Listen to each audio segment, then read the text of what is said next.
too. So we're now streaming live.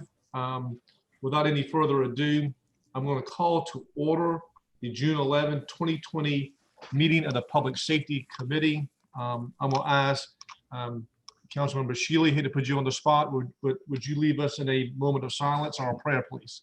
Yeah, I'll be happy to. Let us pray. Our dear Heavenly Father, we ask for your guidance today as we meet with this Public Safety Committee, Lord. We ask for your protection over all of those who are protecting our city. And we ask that you'll help us to lead in the way that is acceptable to you. For it's in your name we pray. Amen. Thank you, sir. Thank you very much.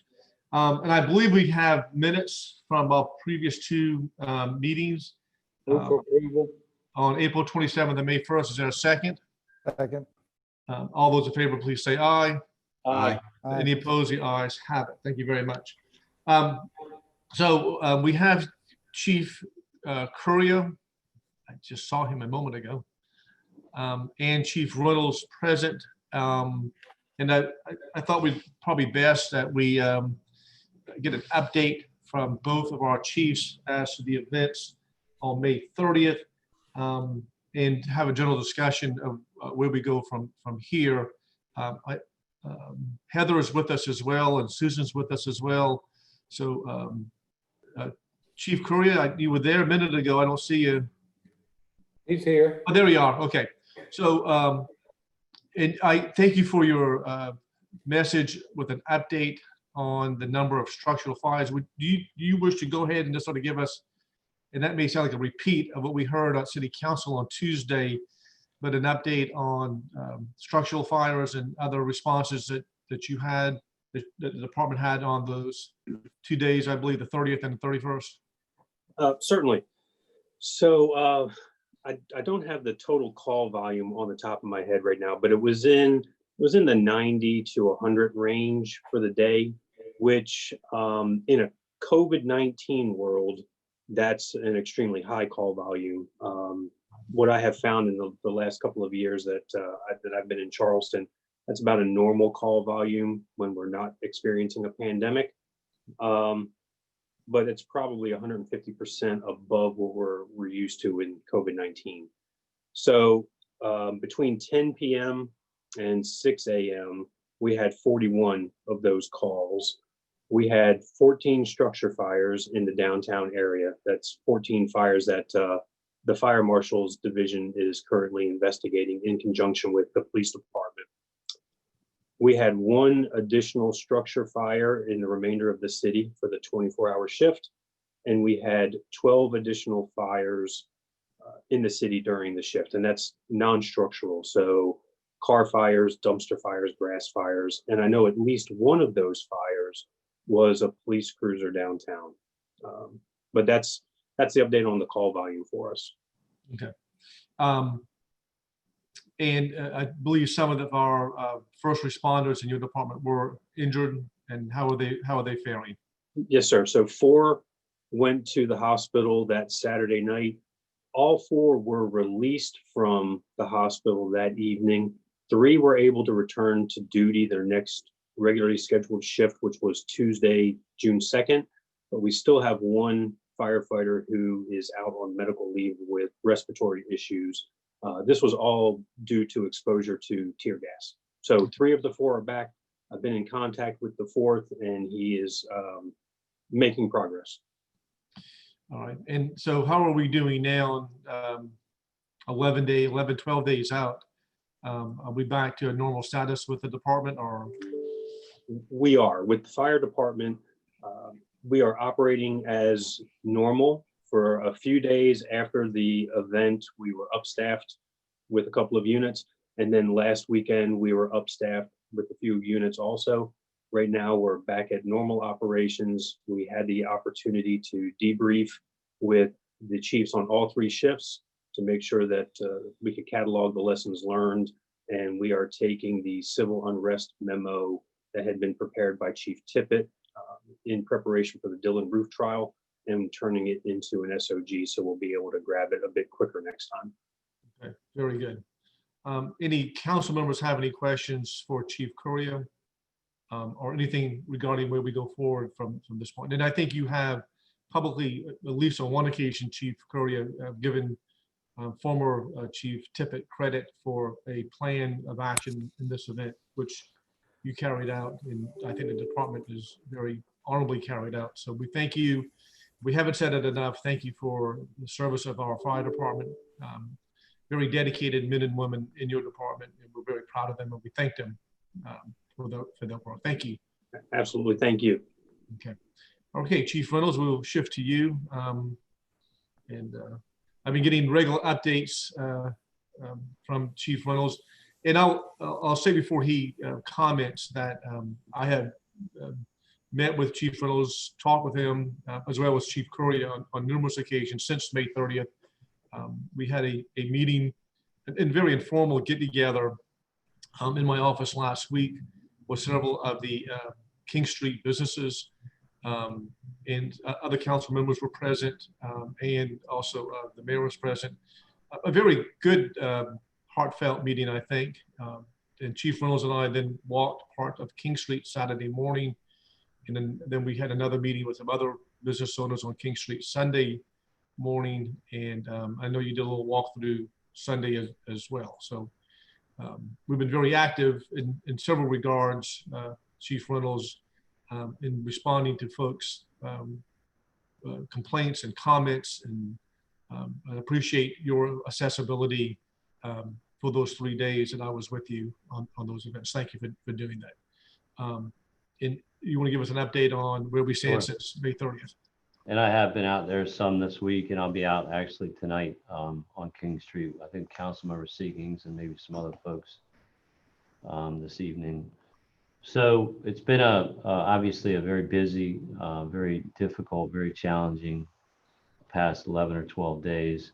A lot of upstaffing of our people to make sure that we had enough people to handle the protests.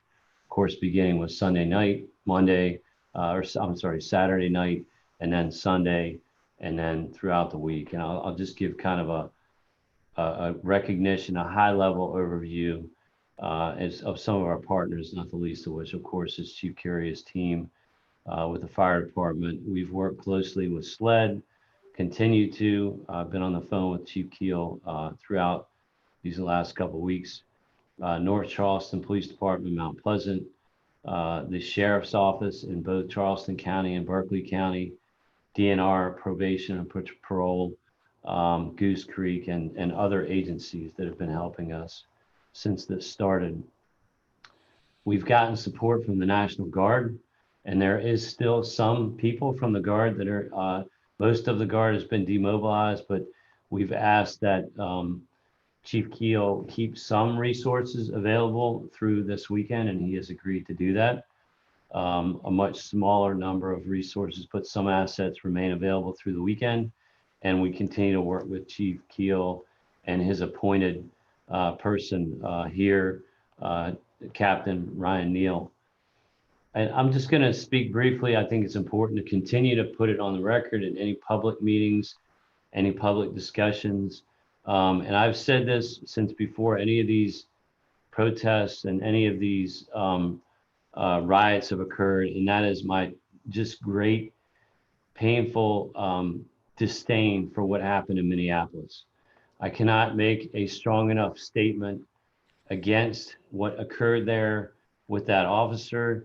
You have what I would describe as a murder now that was videotaped and shown millions of times throughout our country, where you had a white police officer in uniform essentially killing another human being who happened to be African American. And Mr. Floyd's death has spurred, I think rightfully so, an outcry to make sure that there's justice for his family, for that city, for this nation, and for our world. And so I stand with those people who have spoken out, and I speak out myself as much as I can. We would never, ever support a policy that allowed for that type of behavior. And we have what I've talked about in our department, besides as bad as it was what happened, to me, it's equally as bad when you have other officers not intervening. And we have a policy that requires our officers, we call it a duty to intervene. Meaning, if you see something that's being done improper, you actually have a requirement by policy, by training, by culture, by the leadership that we've developed. And over the past year or so, we've enacted something called EPIC, which is ethical policing is courageous, is what it stands for. And we go through scenarios. We talk about if you're an officer and you're on the scene and somebody does something that's not right, how do you intervene? How do you have that conversation? How do you make sure that you do the right thing and that they stop doing whatever behavior might not be appropriate? And we actually go through that, and we're creating a culture where people feel comfortable doing that. And maybe in this case, this death never would have occurred. And maybe in this case, these officers wouldn't be going maybe to federal prison and being investigated both federally and with state charges and local charges, and all the things that are occurring now perhaps could have been avoided if they had a culture of accountability like that. So a lot of work that we've been doing. And then I'll end with the audit. Our auditor, our new position, Wendy Stiver, with the office, the Director of Procedural Justice, is really through the last couple of weeks met with a lot of people. She's actually spoke, I know, at least one of the rallies, and is building relationships out of this so that we can lean into this conversation and be a part of this movement. And there's a lot of very good people that are part of this movement, that are leading this movement, that have a very loud voice that we respect and that we're listening to, that we're leaning into, and we're working with the peaceful protesters who have a great message when it comes to race, when it comes to making reforms, when it comes to making progress, when it comes to movement, and just a demand for justice. And so we're a part of that. We're leaning into that, and we're working with those people to make sure that their voices are heard, that we help them do it safely, peacefully, and responsibly. And then the other side to this is the riots. And there is a lot of work that's being done to look at what occurred. And when I'm done, Heather Malloy, our attorney, is going to talk a little bit about just all the moving pieces. We're still in the midst of this entire event. This is not stopped. There will be continued protests. There will be a need to be vigilant, to protect our communities, to make sure that we do not have violence in our communities. So there's a lot of work that's being done as we look at what happened Saturday, as we look at what we did Sunday, as we look at what has occurred each day since then, to make sure that we stabilize our community, to make sure that we're working with the peaceful protesters, to make sure that we're communicating and we're productive, and that we're protecting our city. So there's a whole lot of dynamics that continue in that vein. Another topic that is extremely important, I know that Dan has mentioned, and it's at the top of our priorities, and that is the wellness of our officers. This is a time where there's an attack on the police. I think some of it's righteous because of what happened and a demand for change. And so we have to listen, and it's hard. And there's people, our officers are out trying to help people, and they're being targeted. There's been people in our communities in this region, if you will, who've had all their tires of their police cars slashed, who've been cursed out in the grocery store, called names while they're out on these protests. And it's a difficult time nationally, locally, throughout our state. So we're doing a lot. I'm very proud of our officers, the men and women that are out there that have really stood in the gap, that are working really hard to protect our city. And it's amazing the positive feedback that we're getting from our communities. As you said, even walking with the business community who was really, really hit by all of this in such a terrible way, we're getting a lot of support. There's a lot of unity that is beginning to occur, and we're working together. We had one officer that was injured that had some stitches, but I'd say even more so than any physical injuries. And we had people assaulted. We had a lot of people that were hit by things, to include skateboards and bottles and bricks and rocks and other things. We've been focused on resting them, feeding them, hydrating them, making sure that they have information and communication, because we haven't had a lot of time to slow down. We're just now looking at the weekend ahead. We've given them some days off. I've run into a lot of officers in the hallways and in roll calls.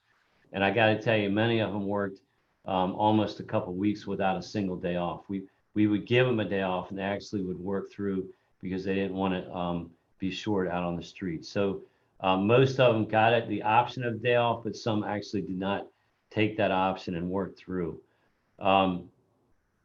We've been reaching out to our communities, our greatest partners. We have so many, you mentioned the business community, the East Side and other groups that are hurting from what has occurred. Everybody has been traumatized by this event, by this movement in some way, some form, some fashion, and mainly the riots and what occurred Saturday night.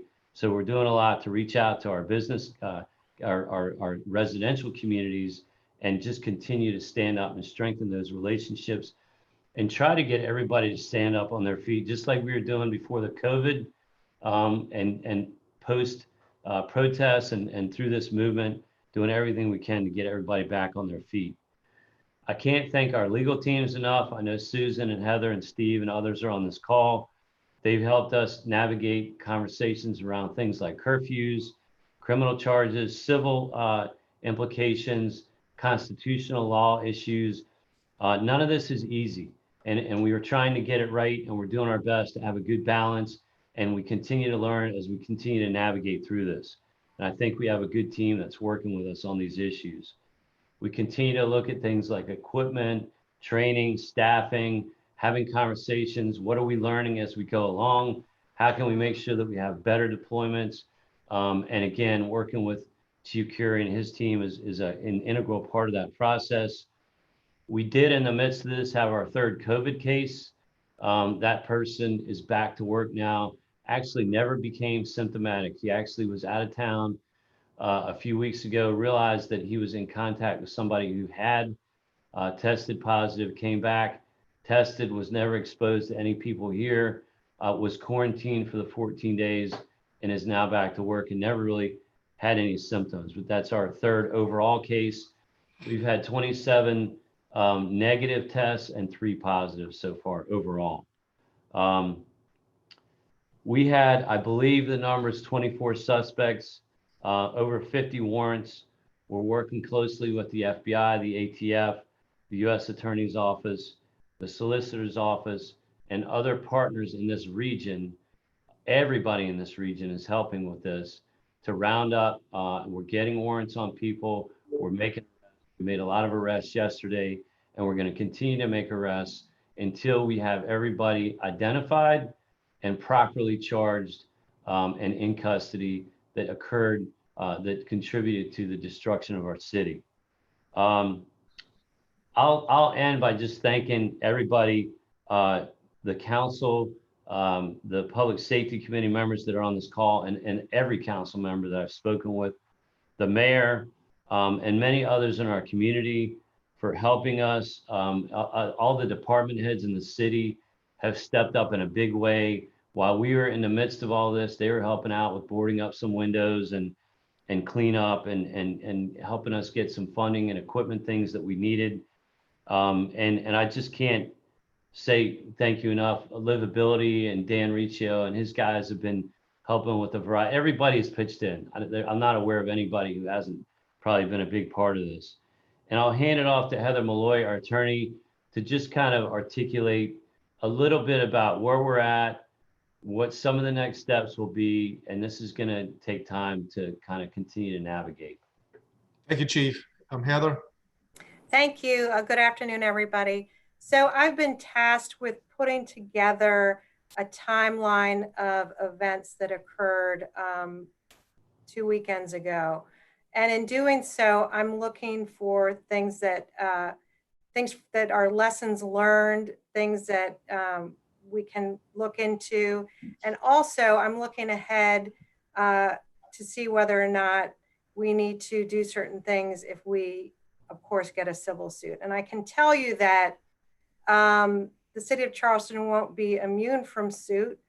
I think every municipality in the country will probably have some type of civil lawsuit. When there's a protest, there's usually a civil lawsuit attached to it. So in thinking in that manner, we have assembled a team with our legal team to start looking at the civil aspects and make sure that we're fully prepared for those types of things. You know, when the chief says that we're still in it, we are still in it. So I'm trying to gather information surrounding those 2 days. That is a lot of information. Body worn camera footage. We have officers supplementing reports still. We know that our officers had 12-hour shifts. So a lot of times it's taking them a little bit longer to supplement all these reports. So we're getting a lot of information in, and it's going to take a lot of time. We have cameras all over the city. We have in-car cameras, and we're trying to piece everything together, which will take a long time to do. I'm also trying to talk to as many officers as I can as well. Don't forget, we also initially have the criminal aspect. We have criminal trials that are coming up.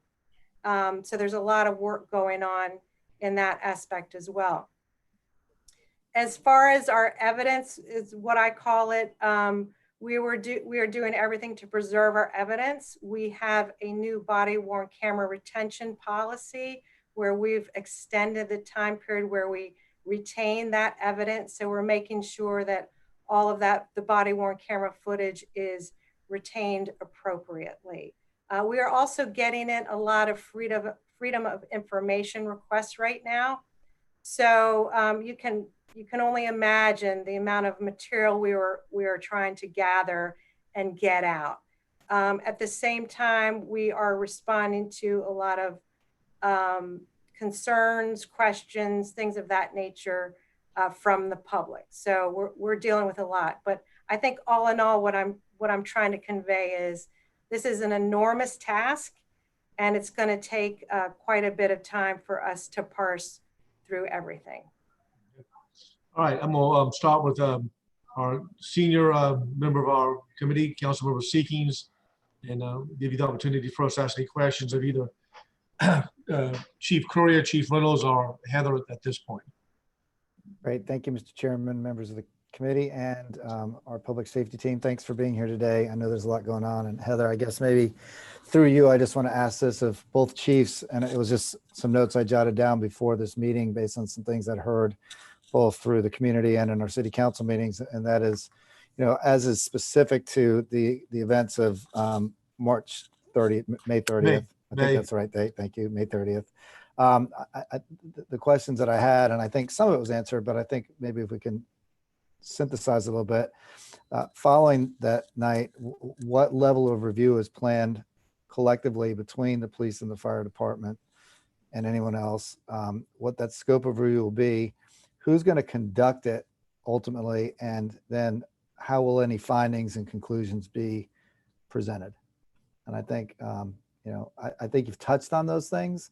And I know there's a lot of moving parts with all of the things going on, and I know it's not going to be immediate, but is there a plan to synthesize it in sort of that fashion? Yeah, I'll take that. I think the answer is yes to all the above.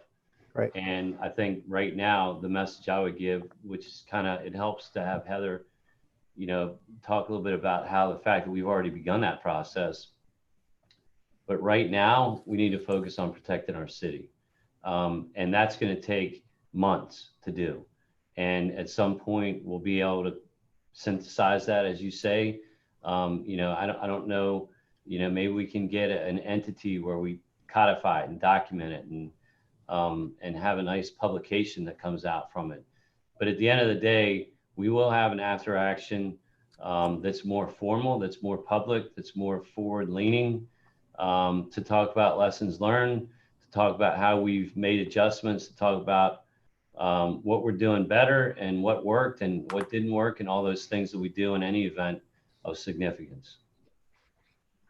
And Councilman Seekings, I've asked Heather, as she's going through this review process, in which she mentioned earlier about collecting data, collecting reports, collecting recordings, to do that in a way to put those in catalogs so that this review process will be a lot easier for everybody with an eye to that. I mean, there's a lot of reasons why, and as you and I know, we collect evidence. But part of that, I think, is to make sure it's accessible for our internal review process. Anything further follow-up questions for either those two? No, Councilmember Shealy, and then I'm just going down the pecking order of seniority. So, Well, thank you, Mr. not Chairman. that Councilmember Shealy's old, just that he's been on council longer than you. First of all, just want to thank both of you for your work, both chiefs. Thank you so much. You know, a lot of us here 3 years ago dug into your backgrounds and have seen since then, you know, we know what you stand for and we appreciate what you do. We know the way you run our departments and you're very, very much appreciated. And we know the outstanding, you know, men and leaders that you are. So I just wanted to say that both of you have strengthened both the fire department and the police department. And you know, we appreciate what you do and thank you for that. And just want to say thank you for the way that you did reach out to the business people and the way that you're continuing to try to build those relationships back up. I know there was a lot of anger. I know that was a tough situation to be in. And, you know, it's very, very much appreciated. Want to ask that as we move forward, I guess, Ms. Malloy and whomever else, as we move forward and we give information out, is there a way for this committee to kind of get a heads up, even if it's just hours before, just so that we're not caught off guard before something goes out to media or to the general public or anything like that? I mean, just recently, you know, the 911 tape recordings that were put out, anything that we can have so that we kind of have a heads up just for this committee and maybe other council members. Is that possible? I think the answer is yes, Councilmember Shealy, and this is obviously a very big deal, and I think that as our with all of your constituents and everybody having an interest in this, that's a reasonable request. And I'll have to I'll probably talk, and I know Steve's on the call. Maybe Steve, you can help me via Charles Francis in making a connection to our public safety committee in particular, as some of those requests and media releases, they're public, you know, most of that is public information, as there's relevant things of importance, making sure that you're aware of that. I think that's a reasonable request, and we'll kind of, if you can make note of that, Steve, because all the FOIAs come through you, and Heather and I, we can kind of just talk about that and see if we could do a little better job to make sure that you have some heads up on some things of significance like that. Chief, we can certainly do that. Thank you. Councilmember Shealy, thank you for those comments and questions. And Chief, particularly with folks, are very simply the number of arrests that are being made or when an arrest has been executed. Those updates are very helpful because folks are very keen on those numbers. So, and that should be pretty easy to disseminate that information.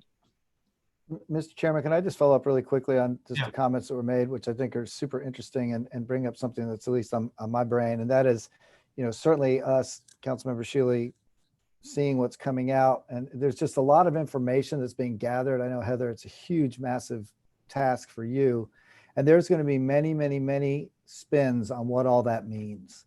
And I think really the series of questions I asked was, you know, in the end, is there going to be a compilation of that data and what we learned in, from our perspective internally, what it means and, you know, what we've learned from it. I think that, to me, in the end, and I know it's not happening tomorrow, even next week or next month, but I think that will be important for us to do because there'll be lots of other versions of that, I think, for sure.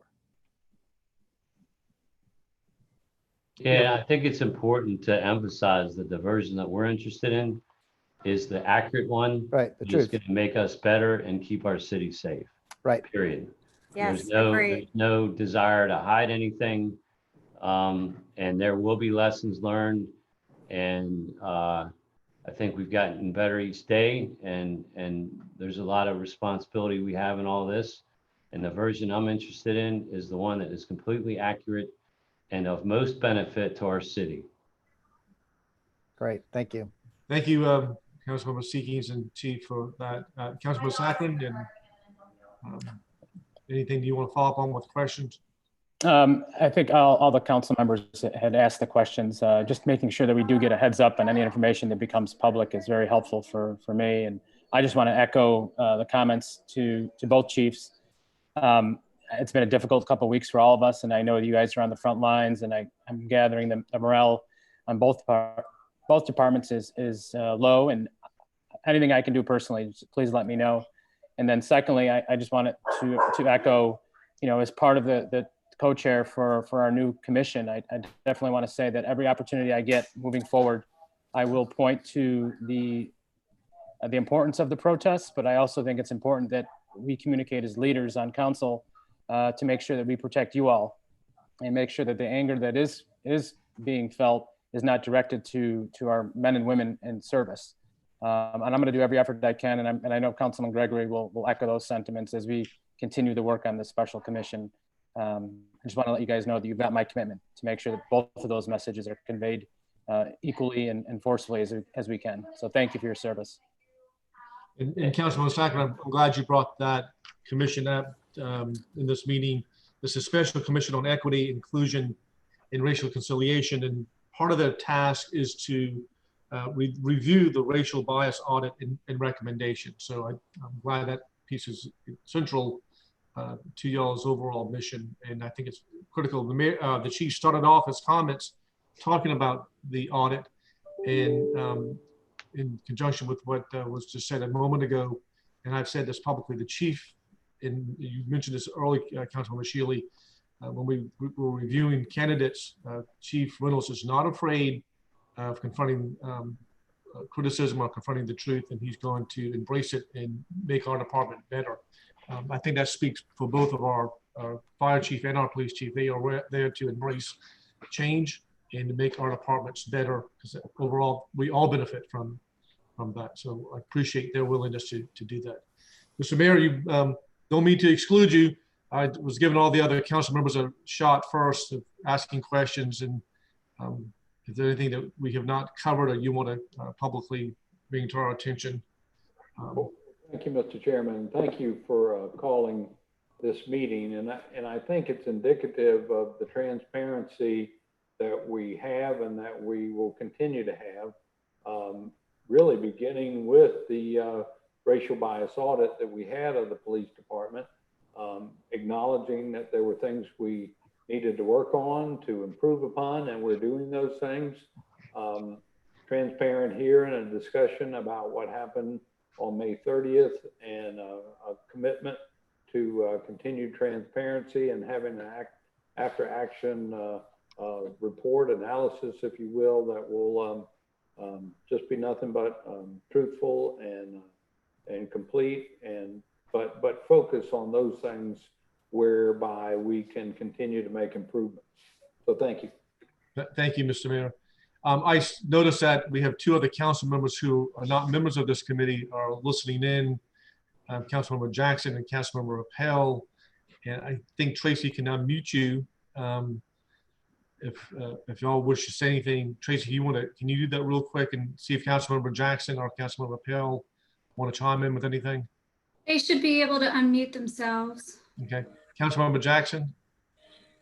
Thank you, Chairman Sheed. I'm really just grateful to be able to hear whenever our two chiefs are explaining clearly their goals, their willingness to be transparent and forthcoming and get at the truth. And I join Councilmember Sacklin in pledging my commitment. I've been doing this whenever I've had the chance over the last week or two we are absolutely standing behind you, and you're not going to separate the council from the people that we give our trust to. So thank you very much, and just get some rest. Thank you, ma'am. Thank you. Councilmember Pale, Thank you, Councilmember Shade. I just want to echo that sentiment and just say that I cannot express my support for our police chief and our fire chief any more than I possibly can. And I'm making that known loud and clear in every forum that I could reach. And I think that, you know, during a crisis, it's important for everybody to, you know, be a team, and that's what we are right now. And this is not just blind loyalty. I have full faith and confidence in our leadership. And you know, I tend to think that when we have some perspective on this and we look back and we compare how the city of Charleston fared through this crisis relative to some other cities around the country, we're going to be very proud of what happened here. So thank you again to everybody, and I look forward to the continued efforts in the days to come. thank you. And I just want to thank my my committee for all their hard work. We just went through a series of interviews for municipal judge candidates. We have been dealing with the COVID-19 issues. This is on our plate as well. And we're also tasked when it comes to issues dealing with emergency responses. We know that we have storms will be brewing out there. Let's get into that. We're in that middle of that. I'm sorry, the beginning of that season of storms. So we're going to be a busy 2020. So I appreciate all the comments that the mayor has made, and our two council members who are listening in into my committee. They all done a terrific job with all of that, and my full support to both Chief Reynolds and Chief Currier. And we do need to take care of our men and women in uniform. They're there to protect us, to make sure that we're safe, our property is safe and secure. So we're here to help. And I know both of you gentlemen have emphasized this, and I just want to repeat this, and I think y'all both said at the beginning, training is a critical element of all of this, and equipment's also a critical element of all this. I know we're going through a budget process real soon, and we're going to have some very tough decisions with budget issues coming up. And I think every member of this council has probably gotten a gazillion emails on comments about budget issues. So we will be addressing that. I'm sure we will be addressing that. So thank you all for that. Keep up the good work. We are here to support y'all and let us know what we can do, particularly what we can do to help our men and women in uniform at this time. And we'll look forward to our next step, as we discussed, when we get through this review process. Mayor, anything else that we need to touch on at this time, or any other committee members? I would just request that at our next meeting, we have a pretty thorough review of the racial bias audit and all the actions that are being taken as a result of that. Yes, sir. And I've been in contact with Wendy Stiver. We've had a good conversation yesterday about where we are with the racial bias audit, and we'll do that. And I think we're probably going to have to go into executive session on one of our fire stations under construction at our next city council meeting as well. So we'll be addressing that too at that time. Okay. I said we have a lot on our plate. I really do mean we have a lot on our plate. I guess we're not having our next meeting in our new fire station, is what you're telling us. I'm glad to see Chief Currier at least laughed at that. Got it. We're getting close. We're really, really, really close. We're really close. really, really close on that. But we need to go and have some legal advice at our next meeting on that fire station. So we'll go to that. All right, there being no further business, everybody have a great rest of the day. The sun is out, it looks like. And there's the Charleston County Bar Association is sponsoring a march, I think, ending up at the Charleston County Courthouse Judicial Complex. So if y'all are free, y'all may want to take part in that this afternoon. Thank y'all all very much. And we are hereby adjourned. Thank you. Thank you. Thank you.